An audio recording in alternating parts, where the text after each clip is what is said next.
What are cursed objects? Is cursed objects even a real thing? If so, can cursed objects affect someone who believes in Jesus? What should I do with cursed objects? Well, I'm going to do my best to answer these questions in this video and hopefully help you to become more aware of your surroundings as we navigate the subject of cursed objects. Welcome to the Bible Prophecy Shop. First, let's take a moment to define what a curse is and what can actually be a cursed object. We absolutely must use the Bible to make these interpretations if we want to know what's real. Otherwise, we just run the risk of falling into the world of human imagination and mainstream popular theater. Here at the Bible Prophecy Shop, we're looking for real life, actual and practical real life application, not some sort of Harry Potter commentary. First, we need to understand what a curse is. We don't have to read very far into the Bible to see the first example of a curse. In Genesis chapter 3, the first example of curses are set upon both mankind and the earth as a result of their disobedience to God. This is the key. Also, in Genesis chapter 4, God first sets out guidelines between curse and blessing when he warns Cain that if he gave into his anger, sin would have him. But if he did what was right, he would be accepted by God. At Mount Sinai, God laid out guidelines by which his people would be promised blessings for following his laws or curses for dishonoring him by breaking the laws. We also see examples of people speaking blessings and curses, but these were more like prophecies that were spoken by certain men who held specific positions or office in the lives of others, and they were placed there in those positions by God. In all these examples, God is and has always been the first and final authority and ultimate standard when it comes to any and all blessings and curses. Evil is always seeking to advance in the lives of mankind. True curses are always brought about by evil wiggling its way into a person's conscious decisions, and it's usually by way of subtle compromises.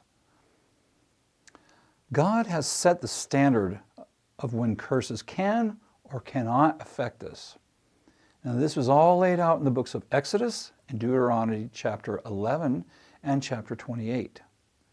Yes, God has set a standard for how these doors can be opened or closed by you, by the choices you make. The Ten Commandments are the main measuring stick that you can use to determine if an object will carry a curse into your life. If the object violates or symbolizes something that violates God and his law, then it opens up the door to curses and therefore it hinders blessing in your life. It's your responsibility to know about these things, and you must absolutely be active in your relationship with God. When you are, you will question the things that come into your life. You see, if you want to experience God's power breaking into your life, you must actively remove the things that offend his presence, the things that grieve the Holy Spirit. And Jesus said, "Seek and you shall find." It's your responsibility to weigh the things in your life because it is through seeking to please the Lord that salvation is worked out. That's what the Lord means. So if he is your Lord, that means you do and you seek to do what pleases him.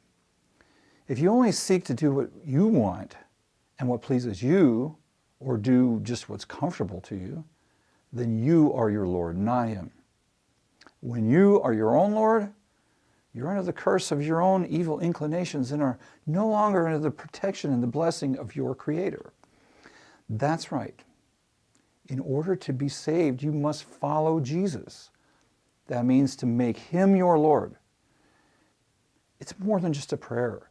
You must actively seek to live accordingly and fill your life with the things that are acceptable to him. If you don't, this is how objects can open the doors that bring curses into your life. Look, I don't know about you, but I know I need all the help I can get. I don't want anything getting in the way. I have personally felt the weight of choosing to have the wrong things in my house and the wrong people in my life. That's right. Relationships can also open the door to curses if we're not choosing them wisely. For me, it didn't happen all at once. It took a commitment to removing things from my life as I began to notice them. A personal example I'd like to share with you. I had heard someone speak on this subject of cursed objects at one time, but it wasn't until later in my life, when I was really getting to the point of wanting God's help with changing my life, that it occurred to me. It'd been a while since I evaluated this. At that time, I had collected some little knick-knack souvenirs over the years. Of course, at the time when I got these things, I didn't think anything of it. I just thought they were cool.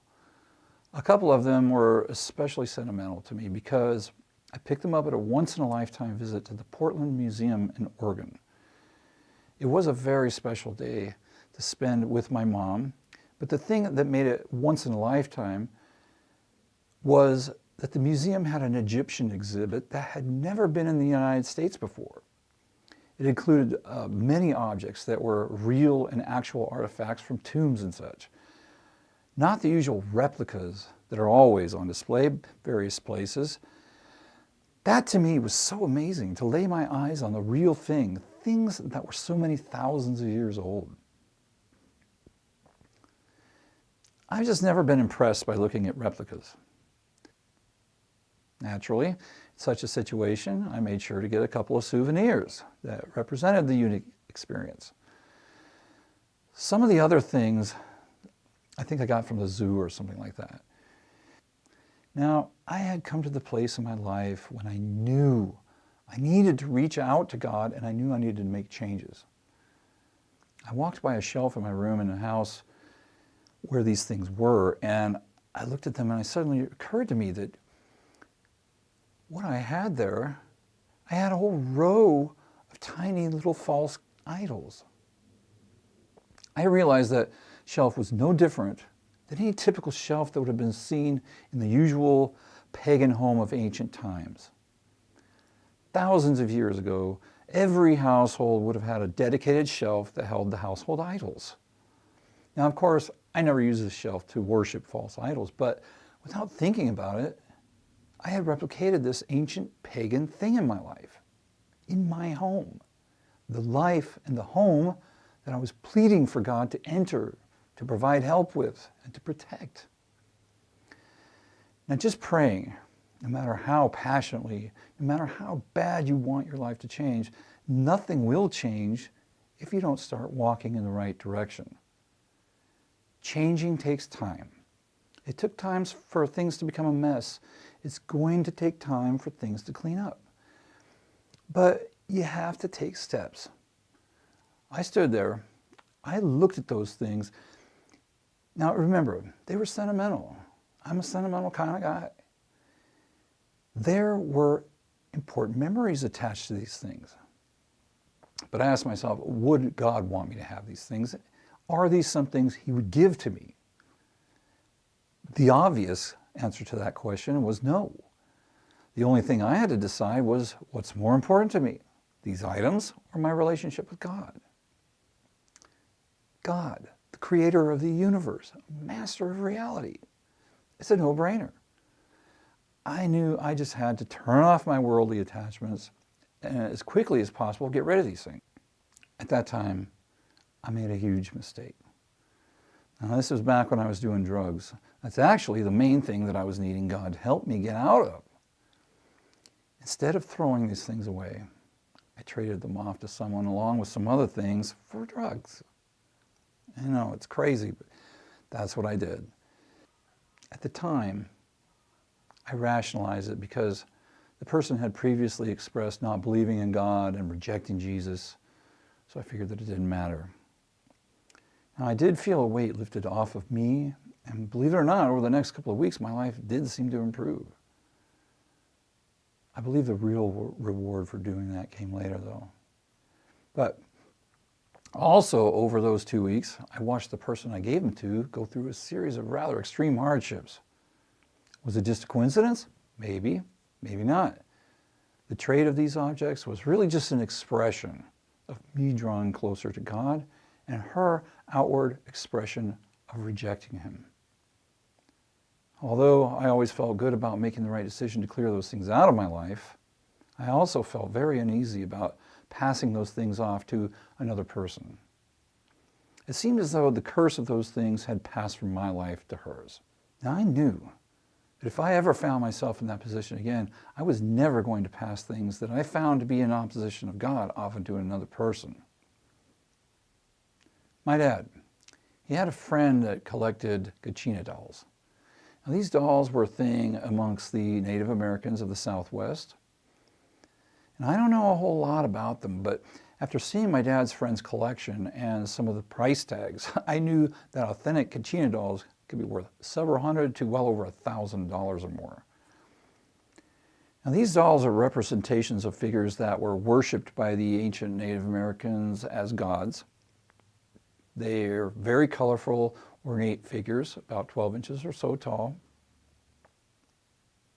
Some of them have a lot of craftsmanship that goes into them. That's why they can be so expensive. I knew some people had these things and they didn't really know what they were worth. So when I was in my 20s, I was always on the lookout. At one point, I was working for this place that was quite a distance from where I lived. They decided to lay some people off, and I was one of them. A week later, I went to pick up my last check from them, expecting there to be almost 2 weeks' pay on it. Instead, it was only 2 days. Of course, I had a conversation with them about it, and it was obvious that they weren't going to look into it, and they weren't definitely not going to pay me. I was furious. At that time in my life, I struggled to get the gas money just to go down there. And I was always driving on a wing and a prayer that one of my bald tires wasn't going to blow.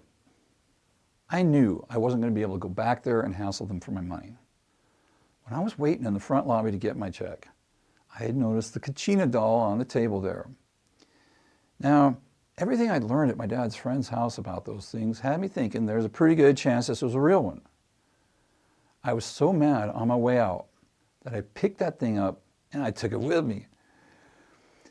After inspecting it at home, it did seem to be an authentic, lower value Kachina. My dad made a plastic case to keep the dust off it, and we kept it. Decades later, my dad had it in his bedroom, so I kind of forgot we even had it. There came a time in my life when God healed me of my drug addiction, an extremely profound moment in which I was visited by the Holy Spirit of God, and when I began to live with a completely new devotion to my relationship with God. Years later, when it came time for me to look after my dad in his old age, I noticed the Kachina and it began to bother me. I wanted God to help my dad, and I wanted him to help me take care of him. I wanted to have a clean home that was pleasing to the Lord. My first thought was to cash in by selling it. Then I remembered the last time I was faced with this decision. This time it wasn't sentimental. It was the cash value that was getting me. I'm sure that after all those years, that thing was even more valuable than it was when I got it. I was afraid that if I threw it away, I'd be tempted to pull it out of the garbage or something. In the Bible, items like these were always destroyed. Look at Deuteronomy chapter 7, verses 5 and 6. This is what you are to do to them. Break down their altars, smash their sacred stones, cut down their Asherah poles, and burn their idols in the fire. For you are a people holy to the Lord your God. The Lord your God has chosen you out of all the peoples on the face of the earth to be his people, his treasured possession. Now I realize that destroying a cursed object is an action that symbolizes how we're to destroy cursed things within us, within our hearts and minds. It's the physical action of our heart's desire. It's destroying and removing what stands between us and our relationship with our Creator that proves what's really valuable to us. I broke the Kachina into as many pieces as I could, put them in the dumpster. I have no regrets. And now I have much more valuable treasure. I have even more strength by experiencing the value of choosing my relationship with God over meaningless objects, objects that are already marked for destruction. Another example, say you take something that you don't pay for. We all know stealing breaks God's commandment. That essentially is your statement that your desire to obtain a physical object is greater than your devotion to God. Maybe you need it. Maybe it's just too expensive. Now your actions state that you don't trust God to provide for you, to give you what you need, what He wants for you. Now the item that you thought you needed so badly has become the cursed object, a representation of your lack of trust in God. This life is a test. Choose wisely. My hope is that this video will help you find the strength to let go of objects in your life that God would never choose to give you. Remove the curses and be blessed, my friend.